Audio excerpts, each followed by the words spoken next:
আল্লাহ পাকের শাহী দরবারে লাখো কোটি শুকরিয়া যে আল্লাহ পাক রব্বুল আলামিন আমাদিগকে এমন একটা মজলিসে, এমন একটা মাহফিলে আসার এবং বসার সুযোগ করে দিয়েছেন। সেই মহান স্রষ্টা মহান আল্লাহ পাক রব্বুল আলামিনের দরবারে প্রাণ ভরে শুকরিয়া জ্ঞাপন করি। সবাই বলি আলহামদুলিল্লাহ। তারই পরে জানাই বিশ্ব নবী সরআনে কায়নাত মা আমিনার লাল জগৎ গুরু মুহাম্মদুর রাসূলুল্লাহ সাল্লাল্লাহু আলাইহি ওয়াসাল্লামের প্রতি অসংখ্য দরুদ এবং সালাম। সবাই বলি সাল্লাল্লাহু আলাইহি ওয়াসাল্লাম। কোরআন শরীফের ভিতর থেকে ছোট্ট একটি আয়াতে কারিমা, বিশ্ব নবীর মুখে বর্ণিত হাদিস, অসংখ্য হাদিসের ভিতর থেকে ছোট্ট একটা হাদিস তেলাওয়াত করেছি। আল্লাহ পাক রব্বুল আলামিন যদি কিছু বলার সুযোগ করে দেন, আপনারা যদি দোয়া রাখেন, খুব অল্প সময়ের ভিতরে দুই একটি কথা বলার আশা রাখি। বাদবাকি আল্লাহ পাকের মোবারক মর্জি।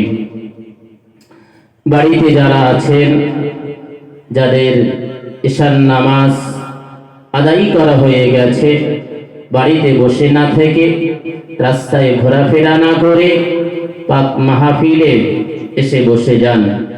কমিটির ভাই যারা আছেন, তাদের কাছে অনুরোধ, আপনাদের যদি কাজ যদি না থাকে, ঘোরাফেরা না করে পাক মাহফিলে এসে বসে যান। বাজারে যারা অযথা ঘোরাফেরা করছে, একটু খেয়াল রাখুন, আদবটা যাতে বজায় থাকে, কোনো বেউজ্জতি যাতে না হয়, সেদিকে একটু আপনারা খেয়াল রাখেন। একটা সাবজেক্ট, একটা বিষয় বেছে নিয়েছি আজকের, সেই বিষয়ের উপরই দুই একটি কথা বলার আশা রাখি। আল্লাহ পাক রব্বুল আলামিন কোরআন শরীফের ভিতরে বললেন, ওয়া আকিমুস সালাতা ওয়া আতুস যাকাত। আল্লাহ বললেন, বান্দা তোমরা নামাজ কায়েম করো। কোরআন শরীফের ভিতরে একাধিক জায়গায় আল্লাহ ঘোষণা করেছে, বান্দা তুমি নামাজ কায়েম করো, নামাজ পড়ো। যেহেতু আল্লাহ আমাদের পৃথিবীর জমিনে পাঠিয়েছে ইবাদত করার জন্য, উপাসনা করার জন্য, আরাধনা করার জন্য, আল্লাহ বললেন, ওমা খালাকতুল জিন্না ওয়াল ইনসা ইল্লা লিয়াবুদুন। আমি আল্লাহ পৃথিবীর জমিনে মানুষ এবং জিন জাতিকে পাঠিয়েছি আমার ইবাদত করার জন্য, আমার দাসত্ব করার জন্য।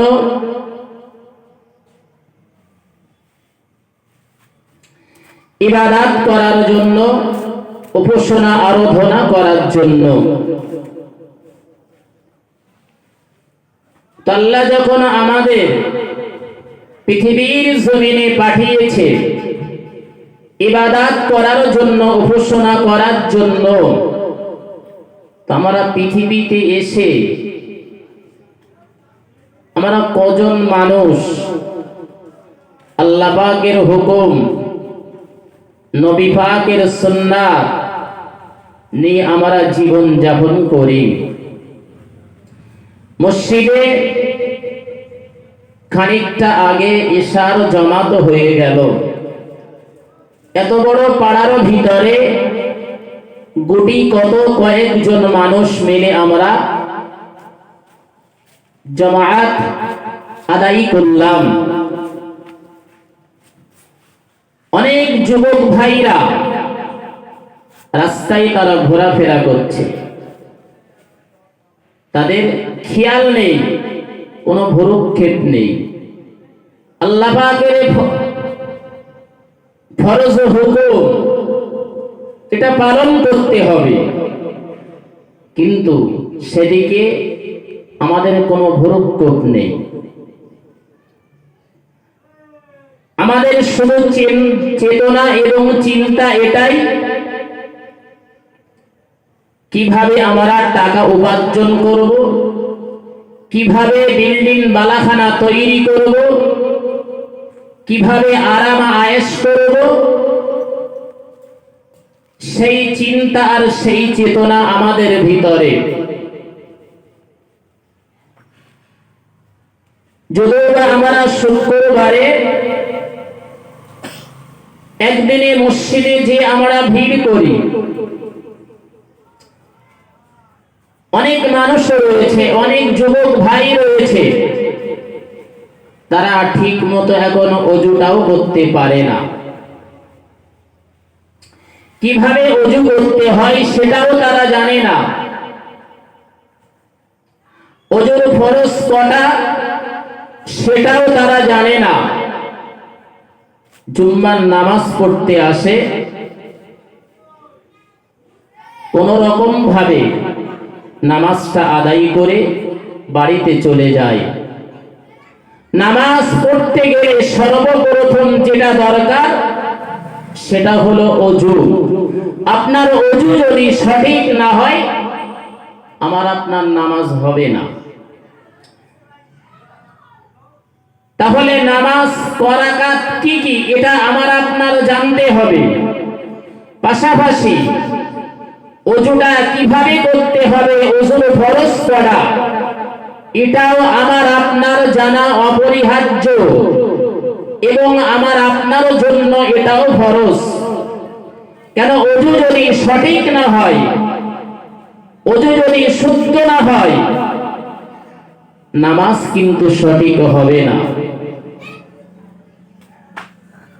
আল্লাহ পাক রব্বুল আলামিন কোরআন শরীফের ভিতরে জানিয়েছে, ইয়া আইয়ুহাল্লাযীনা আমানু ইযা কুমতুম ইলাস সালাতি ফাগসিলু উজুহাকুম ওয়া আইদিয়াকুম ইলাল মারাফিকি।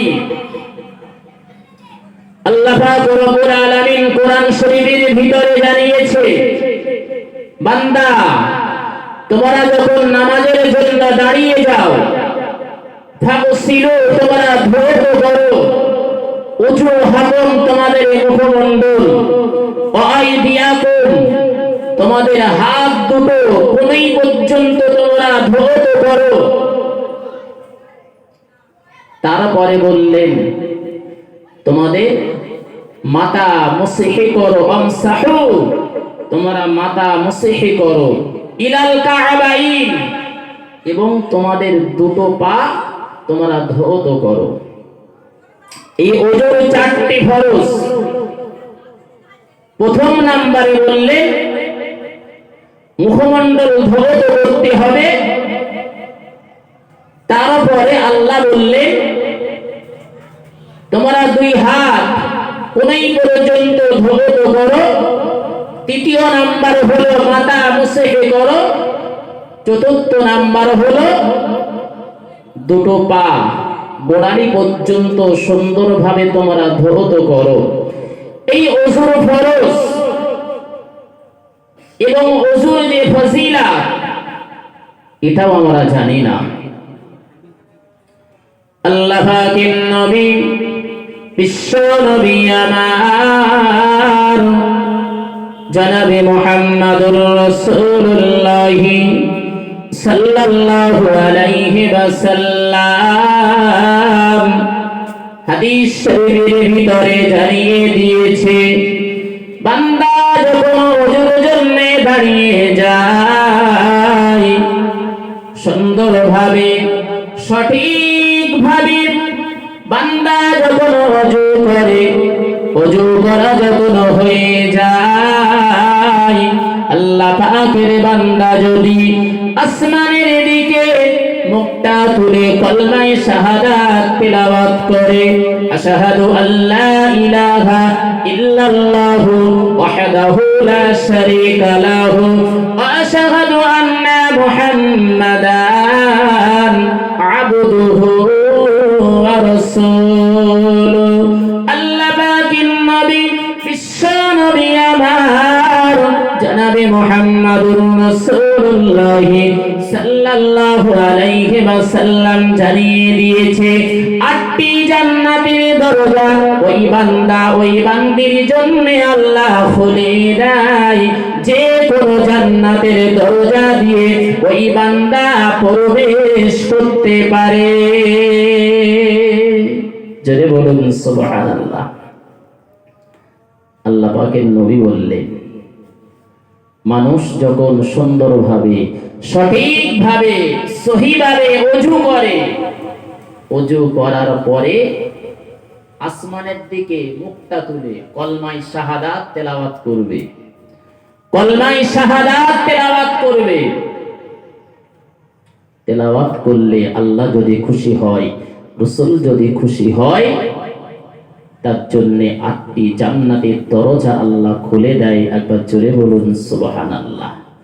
যে কোনো ওই 8টি দরজার ভিতরে যে কোনো একটা দরজা দিয়ে আপনি জান্নাতের ভিতরে প্রবেশ করতে পারবেন। একবার জোরে বলুন সুবহানাল্লাহ। কিন্তু আমরা অনেক মানুষ রয়েছি, ওজুর নিয়তটাও আমরা জানি না। এটাই তো আফসোসের বিষয়। নামাজ আপনি পরে পড়বেন, আগে তো ওযুটা শিখতে হবে। আপনি যখন রান্না করবেন, আপনার চুলো যদি সঠিক না হয়, রান্না হবে? রান্না হবে না। আপনি খেতে চাষ করবেন, আপনার ক্ষেত যদি ভালো না হয়, আপনার ফসল কিন্তু ভালো হবে না। আপনার জমিতে যদি ঘাস থাকে, জঙ্গল যদি থাকে, সেখানে যদি ফসল ফলানোর চেষ্টা করে, সেখানে কিন্তু ফসল ভালো হবে না।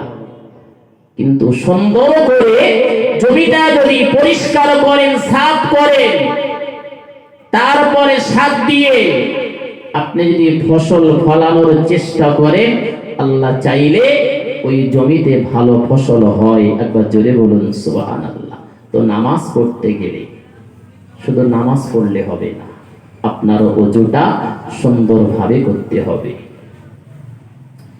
আল্লাহ পাকের নবী বিশ্ব নবী আমার জনাবে মুহাম্মাদুর রাসূলুল্লাহ সাল্লাল্লাহু আলাইহি ওয়াসাল্লাম হাদিস শরীফের ভিতরে জানিয়ে দিয়েছে, বান্দা যখন ওযু করে, ওযু করার পরে যে পানিটা অবশিষ্ট থাকে, ওই পানিটা যদি বান্দা বান্দে দাঁড়িয়ে পশ্চিম দিক ফিরে পানি পান করে নেয়, আল্লাহ পাকের নবী বিশ্ব নবী আমার জনাবে মুহাম্মাদুর রাসূলুল্লাহ সাল্লাল্লাহু আলাইহি ওয়াসাল্লাম জানিয়ে দিলেন, ওই ওযুর পানির ভিতরে 70টা শিফা রয়েছে।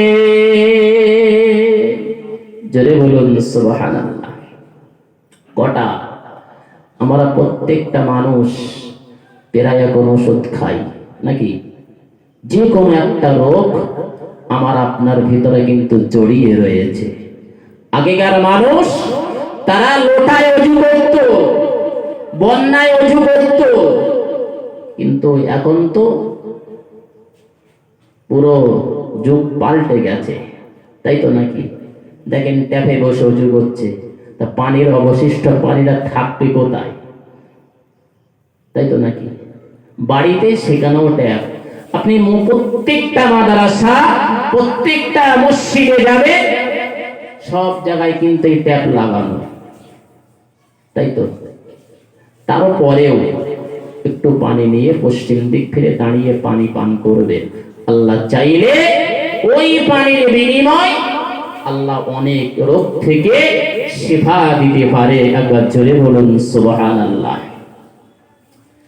আল্লাহ পাকের নবী বিশ্ব নবী আমার জনাবে মুহাম্মদুর রাসূলুল্লাহ সাল্লাল্লাহু আলাইহি ওয়াসাল্লাম হাদিস শরীফের ভিতরে জানিয়ে দিয়েছে, বান্দা যখন ওযু করে, ওযু করা যখন শেষ হয়ে যায়, আল্লাহ পাকের বান্দা যদি আসমানের দিকে মুখটা উত্তোলন করে সূরাতুল কদর যদি তেলাওয়াত করে, আল্লাহ পাকের নবী বিশ্ব নবী আমার জনাবে মুহাম্মদুর রাসূলুল্লাহ সাল্লাল্লাহু আলাইহি ওয়াসাল্লাম জানিয়ে দিলেন তার দৃষ্টি শক্তি কোনদিনের জন্য কম হবে না।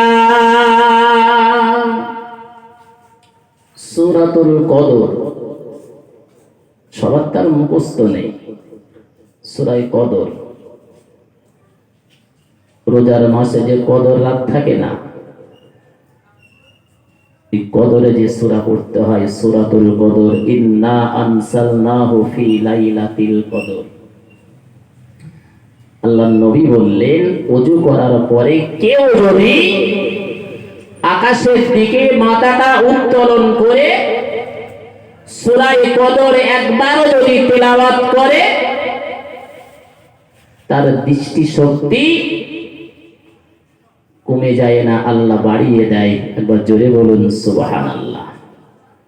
কিন্তু আমরা তো এগুলো করি না। এই শীতের সময়, প্রচন্ড শীতের সময় কোন রকম ভাবে ওযু করে আমরা নামাজটা আদায় করি। এমনও মানুষ রয়েছে,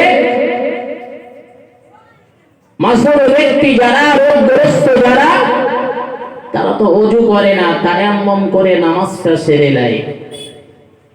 তাদের জন্য জায়েজ রয়েছে। কিন্তু আমি অসুস্থ নই, আমি ভালো মানুষ, তা সত্ত্বেও যদি তায়াম্মুম করি, ওটা আমার আপনার জন্য জায়েজ নয়, ওটা আমার আপনার জন্য জায়েজ নয়। মাসুর ব্যক্তি যারা, রোগগ্রস্ত যারা, তাদের জন্য ওটা জায়েজ। কিন্তু এই প্রচন্ড শীতের সময় আমি যদি ওযু করি, ওযু রয়েছে তারপরেও যদি ওযু করি, আল্লাহ এবং আল্লাহর রাসূল অনেকটাই খুশি হয়ে যায়। একবার জোরে বলুন সুবহানাল্লাহ। দরুদ শরীফ আল্লাহুম্মা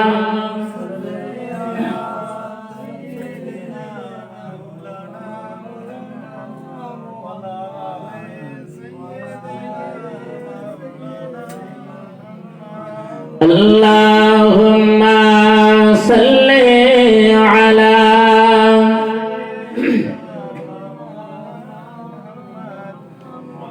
ওয়ালা আলিম। তো আমার মূল বক্তব্য যেটা ছিল নামাজ, তো নামাজ পড়তে গেলে আগে ওযুর প্রয়োজন, তাই তো নাকি? সেই জন্য দুটো ওযুর কথা বললাম। নামাজ আমরা সঠিকভাবে আদায় করতে পারি না। এত বড় মসজিদ, প্রতি ওয়াক্তে কজন করে মুসল্লি হয়? কিয়ামতের ময়দানে, হাসরের প্রান্তরে এই মসজিদ কিন্তু দাঁড়িয়ে যাবে। মসজিদ বলবে আমার সৌন্দর্য করেছিল, গ্রামের মানুষ টাকা দিয়েছিল, পয়সা দিয়েছিল, অর্থ দিয়েছিল, কিন্তু আমার হক তারা আদায় করেনি। সেদিন আমি আপনি কোথায় যাব? তাই তো নাকি? সেদিন আমি আপনি কোথায় যাব? পার পাবো? পাবো না। মসজিদ তো বিপক্ষে সাক্ষী দেবে। আপনি দান করেছেন, তার সওয়াব আলাদা, আপনি সদকা করেছেন, তার সওয়াব আলাদা, আপনি যাকাত দিয়েছেন, হজ করেছেন, তার সওয়াব আলাদা। কিন্তু মসজিদের একটা হক রয়েছে, মসজিদে যে আপনার নামাজটা আদায় করতে হবে। আমরা এতটাই গরিব, সেরকম গরিব তো বর্তমান সময়ে নেই। সাহাবা আজমাইন রিদওয়ানুল্লাহি তাআলা তাদের জামা ছিল না, তাদের পোশাক ছিল না, তাদের জুতো ছিল না, তা সত্ত্বেও তারা প্রতি ওয়াক্তে রাসূলুল্লাহর পিছনে তারা ইক্তেদা করতেন। একবার জোরে বলুন সুবহানাল্লাহ। প্রতি ওয়াক্তে তারা নামাজ আদায় করত। ওয়া আকিমুস সালাতা ওয়া আতুস যাকাত।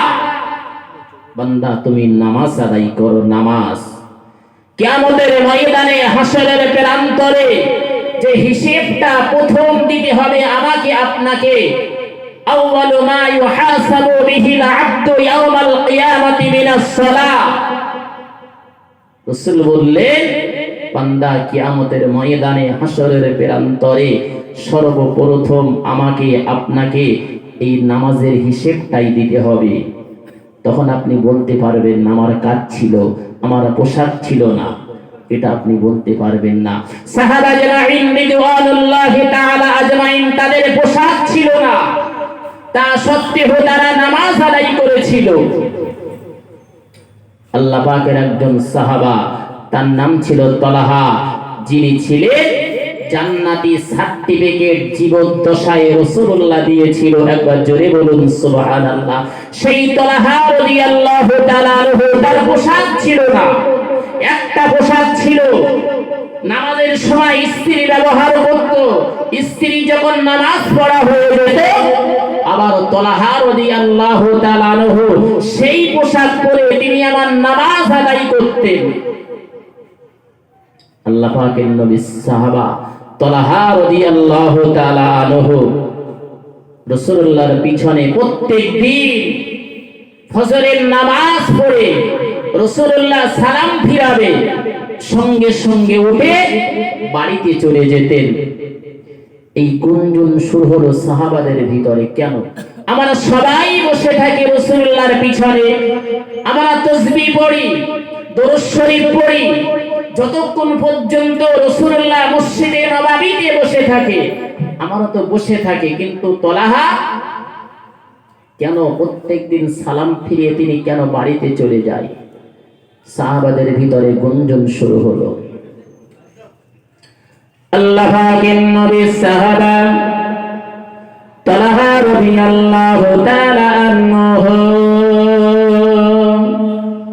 জুরামান প্রত্যেকদিন ফজরের নামাজ আদায় করে রাসূলুল্লাহ যখন সালাম ফিরাতেন, আসসালামু আলাইকুম ওয়া রাহমাতুল্লাহ, আসসালামু আলাইকুম ওয়া রাহমাতুল্লাহ, ডান দিকে বাম দিকে সালাম ফিরানো হয়ে যেত।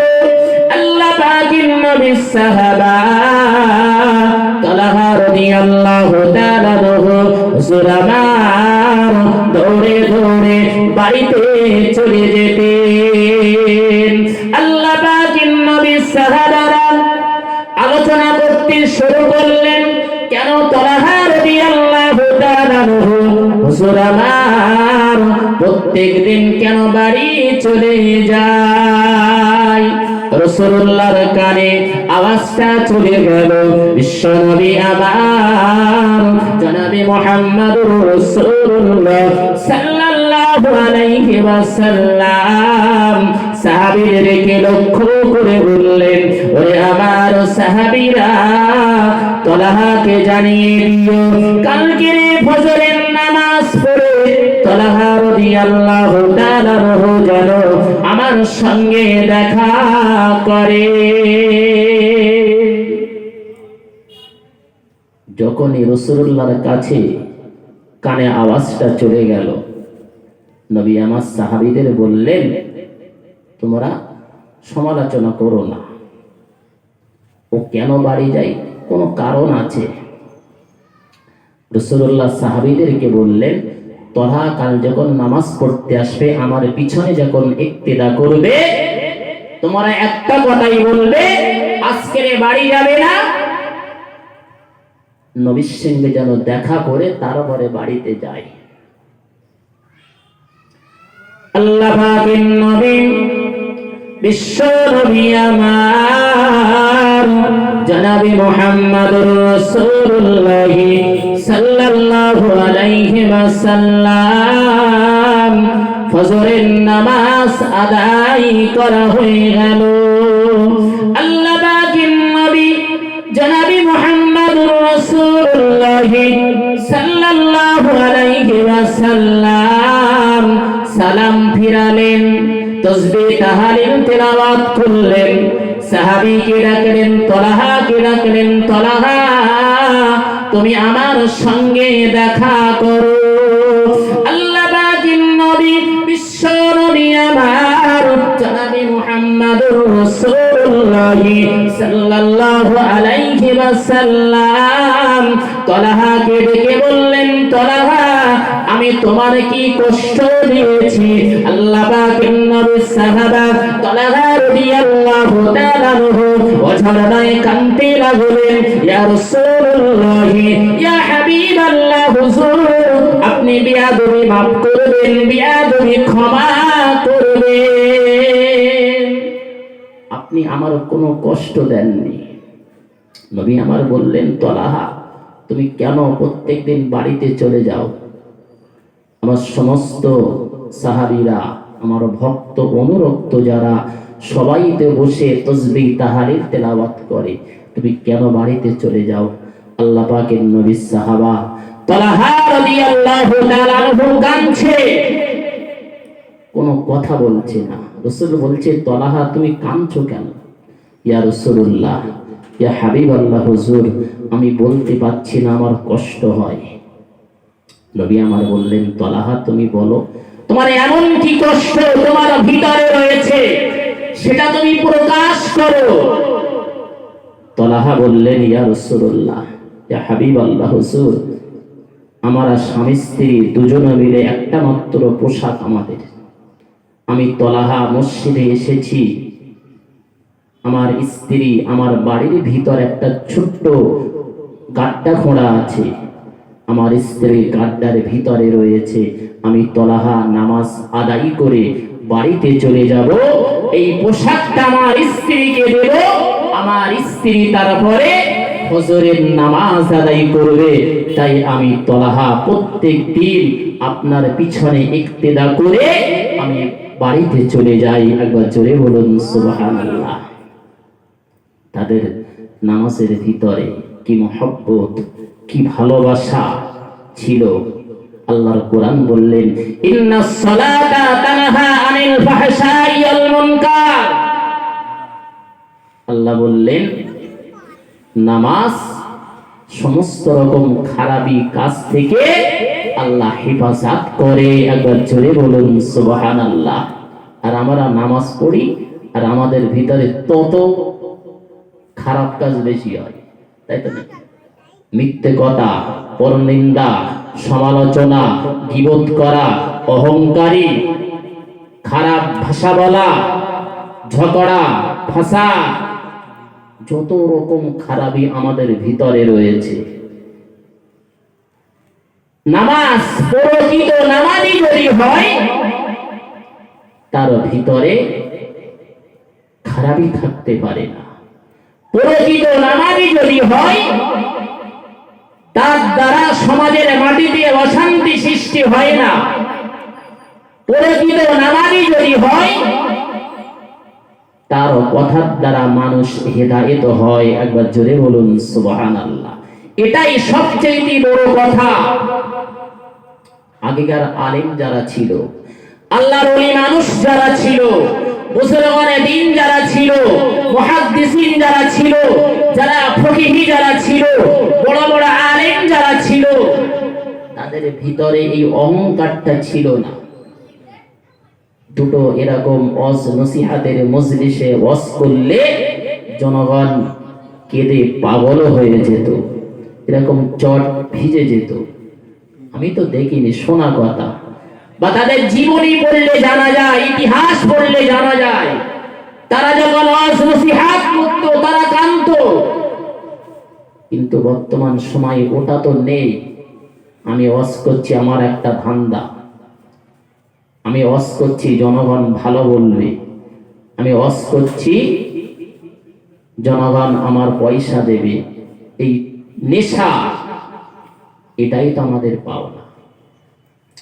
নিজেকে আগে ভালো হতে হবে, তারপরে দুটো কথা বলো, আল্লাহ চাইলে সেই কথার উপর জনগণ আল্লাহ হিদায়াত দেবে, তার আগে নয়। তো নামাজ আমরা যদি সঠিকভাবে পড়তে না পারি,